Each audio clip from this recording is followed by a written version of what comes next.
Hey, what's up, y'all? It's your boy, TyLoTheGentleman. And for all y'all that want a piece of One Piece, welcome to Wano Piece. I just started my channel because my boy was like, yo, you not up on One Piece yet? So I was like, alright, is it that deep? I read one chapter and was hooked. Each week, expect a 1 to 20 chapter review from my take, my point of view of what's going on. We're starting from the beginning because I'm starting from the beginning. We're gonna figure this thing out, alright? Luffy, the main character, Monkey D. Luffy. He is a dope character. He always wears a straw hat.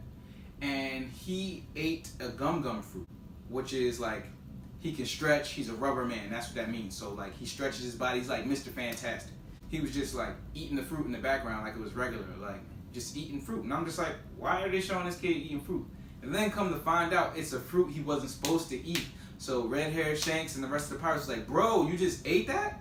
He's like, yeah, so what? And then all of a sudden he started realizing he was stretchy and all this stuff. And he was trying to become a pirate back then. But red-haired Shanks, he was like, nah, man, it's not all it's cooped up to be. So just wait till you get older. Once you get older, then you can become a pirate. And he was like, all right, he didn't want to wait. These bandits that were in town, they were disrespecting red-haired Shanks. Luffy thought that they were like being cowards about it. So he kind of stood up for them, but red-haired Shanks wasn't there when he stood up for them. So the bandits started just kind of whooping Luffy's behind, yo. They took him outside, stepping all on his face. They realized he ate one of the devil fruits, and they was trying to sell him into a circus. So red-haired Shanks ends up saving him from the bandits. And man, red-haired Shanks and his crew, nah, you don't want to mess with those guys. Like, when they came out, like, they was chilling at first. When they started shooting and slicing people up with swords, man, it's not the type of place, not the type of environment I want to be in, per se, especially not in real life. Them boys don't play, and I thought it was really cool. And he saved Luffy from a Seaking. And the Seaking is like a very, very big, eel monster type thing. I'm not sure if it has too much relevance right now, but from what I hear, it might come up again. So we're going to go on this journey and we're going to find out. But he saved him from it, and he ends up losing his arm in the process. Red-haired Shanks moves on from this town, and he gives Luffy his hat. So this is Luffy's treasure. Throughout these first 20 chapters, I noticed everybody has some type of treasure they're after. Most pirates are after treasure, but like some people feel like they have their treasure. You know what I mean? He's going after the One Piece, which is, it's this treasure that they're searching for so that he can be the king of pirates, because I guess it signifies that you went through the Grand Line, which is this real rough place to get through. It's very treacherous. There's all the top pirates are fighting to get to this One Piece. He doesn't want anybody touching the hat. He doesn't want anybody messing with the hat. He wants to be just like Shanks, but better when he grows up. And he wants to have a crew as strong as Shanks. First person he came up on was this big fat lady, yo. He breaks out this barrel, knocks a few people out, and then he fights this fat lady. He's mad disrespectful. And he gets this boy Kobe, who is nothing like Kobe Bryant. It's just like, bro, you're not doing this name well. And he spells it with a C for coward. Only way for him to join the Marines is if he gets the courage to do so. You know what I mean? So after meeting Luffy, that C for coward becomes a C for courage. And I thought that was kind of cool because Luffy inspired him by, one, whooping the fat ladies behind, and two, just being... Luffy knows what he wants in life. He knows that he wants the One Piece. He wants to be the king of pirates, and he says it with conviction. This is what I'm going to do, and he does everything in his power to do it. So Kobe saw that, he got inspired, and he ends up joining the Marines. But he can't join the Marines until they defeat Axehand Morgan. So Axehand Morgan, just this crazy big giant dude with an axe. Imagine Shaq with an axe hand and like Bane's mouth. His son is there to just get people killed. So he's there, he's like, my daddy's gonna kill you, my daddy's gonna kill you. Mind you, he's a grown man. Like, yo, stop, fight your own battles. So Luffy gets into it with him. Then he accidentally breaks this dude's statue.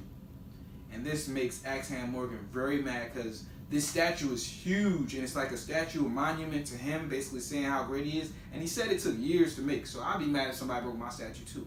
So he's trying to kill him, and they're trying to free Zorro at the same time. So Zorro is this guy that is very nice with the swords, and he does this 3 swords technique. Yo, he puts the sword in his mouth. I don't think that's good for his health. I don't know, but I wouldn't put no sword in my mouth. So he's holding 2 swords and one in his mouth, like that.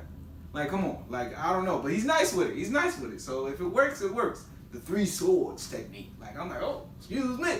So Zorro wants to be the world's greatest swordsman. Luffy and Kobe free Zorro. And when they free Zorro, Zorro joins their group in order to, you know, kind of repay them, but also because he feels like this will help him on his journey to becoming the greatest swordsman in the world.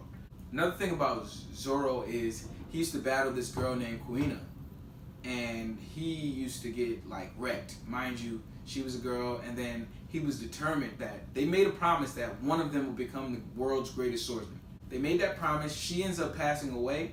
He ends up getting her sword, and now he uses her sword with this 3 swords technique that he uses. He made a promise to her that he would become the world's greatest swordsman, so that's why he is, you know, trying to become the world's greatest swordsman. I think he would have did it without her anyway, but at the same time, it's like, yo, your friend died, and the last thing y'all did was make this promise, so it means that much more to him. Actually, Zorro kills Axehand Morgan, which is kind of cool.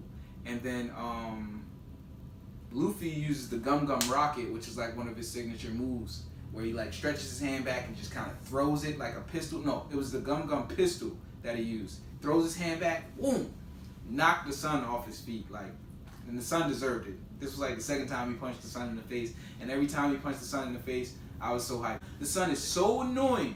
He gets punched in the face at least twice by Luffy, and once by his own dad. Like, his dad just hit him and was like, don't ever get it twisted. Anybody punch me in the face and say don't ever get it twisted, we gotta fight, bro. I don't care if you got an axe hand. The whole time in the background, there's this thief named Nami, and she's like just stealing stuff from all the pirates. So everywhere we see Luffy up to this point, this girl is stealing treasure from pirates. A pirate killed someone who was very close to her. I'm not sure who it was yet. We're gonna get to that point as we keep on reading. And she really hates pirates. So basically, everywhere she goes, she steals from the pirates, and she's appeared everywhere we've seen Luffy at so far. So now we get to this town where him and Zorro get to the town. Zorro done joined the team because Luffy's going around to get everybody who wants to be. He's trying to get a strong team. He wants about 10 people, he says, so that way he can go to the Grand Line and get the One Piece. And you gotta have a team. You can't go by yourself. It's just not one of those things you do by yourself.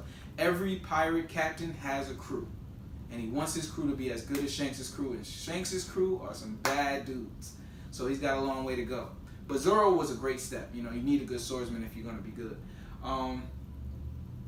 But he also needs a navigator. And now, since Kobe joined the Navy, he doesn't have a navigator. Kobe was good with navigation, but Kobe also had his dream. His dream was to join the Navy. I really look forward to seeing when Kobe comes back into the story. Y'all best friends, but y'all on 2 opposite sides of the spectrum, you know? So I think that'll be cool to see when Kobe comes back in the military. So back to Nami. Nami's thieving around. She's stealing from these pirates, right? And now we meet her in this situation. So what happens is Luffy kind of recruits her to be in their group. They kind of decided that she wouldn't be a pirate per se, but it's an agreement. Like, it's an agreement, an alliance until she gets what she wants, and that's to steal from a bunch of these other pirates. So this is where we meet Clown Captain Buggy. Now the crazy thing about Clown Captain Buggy is he ate a devil's fruit too. The chop fruit is what he ate. He's a splitting man. So basically, like how I'm sitting here right now, my hands could be holding the camera. He's just a weird dude. He has a big red nose, and it wasn't like he became the captain and then decided to be Clown Captain Buggy. He was always a clown. A clown pirate? I don't even know how that works, but he's a clown captain, and his group of people that are with him are all like clowns. Like, they're like circus people. You know how the bandits was trying to sell Luffy into the circus? He might have ended up on this boat. Like, he might have ended up on this ship, because we got Clown Captain Buggy has a red nose. He's a splitting man. He can split his body apart. Like, Zorro cut him up, and they thought he was dead. He ended up getting back up and stabbing Zorro. So it was kind of crazy. He has Beast Trainer Moji. Like, this dude has a big giant lion and a weird, like, he said it's his hair, but I think it's like sheep's wool on his head or something. I don't know what it is, but he can't fight that well. he just kind of uses that line. Luffy whooped his behind with the Gum Gum Hammer. Luffy used the Gum Gum Hammer to whoop Beast Trainer Moji's behind and also his line. Then he also has Kabaji the Acrobat, right? This dude is riding on a unicycle. He's riding on a unicycle and doing like throwing dreidels and spinning tops like it's Beyblade or something. Like, I don't know what's wrong with him. And he has swords though. So he ends up fighting Zorro. Oh, cool thing about Zorro that I kind of put together with my detective skills was Zorro uses swords. And there's also Zorro who uses swords. Zorro, 2 R's, 1 R, Huh? They weren't that talented to compare to Luffy and his crew, which was only 2 people at this point. The special buggy cannon though, that joint is wild. Like, he uses a cannon. This cannon took out a whole block. You know what my first reaction was? You know what I could do with that in the hood?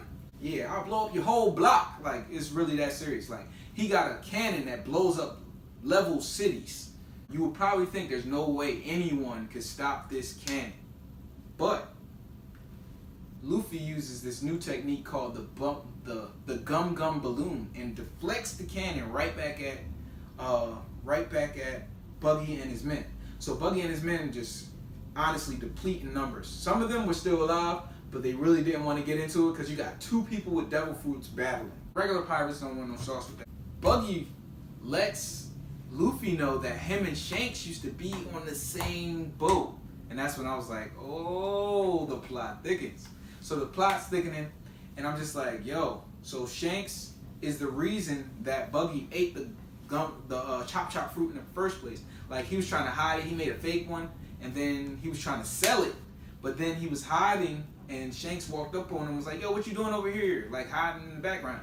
And he tried to hide it in his mouth and swallowed it. And then, you know, he couldn't swim because when you eat the devil fruit, you can't swim. You have a power, whatever the power is, you have that power, but you can't swim. And I wonder why that is. You know, maybe it's just like a pirate thing. But I also noticed that Buggy wanted to get treasure from the bottom of the ocean or the bottom of the seabed and couldn't get it now because he can't swim. Shanks also saved Buggy from drowning when he actually realized he couldn't swim. Buggy gets defeated by the Gum Gum Bazooka. It looks like, I don't know what it was, but it looked like a little Kamehameha without the Kai blast, you know what I'm saying? Just hit him with it and just Buggy went flying. And they also tied up some of his body parts. So I'm not really sure if he's dead or if he'll like return. We'll find out shortly. But definitely, if you like this video, like, comment, subscribe. There's going to be more videos. There's going to be a new video every week going over the next 20 chapters. So next we're going to do 21 to 40. And we're going to go on this journey together, y'all. See y'all soon.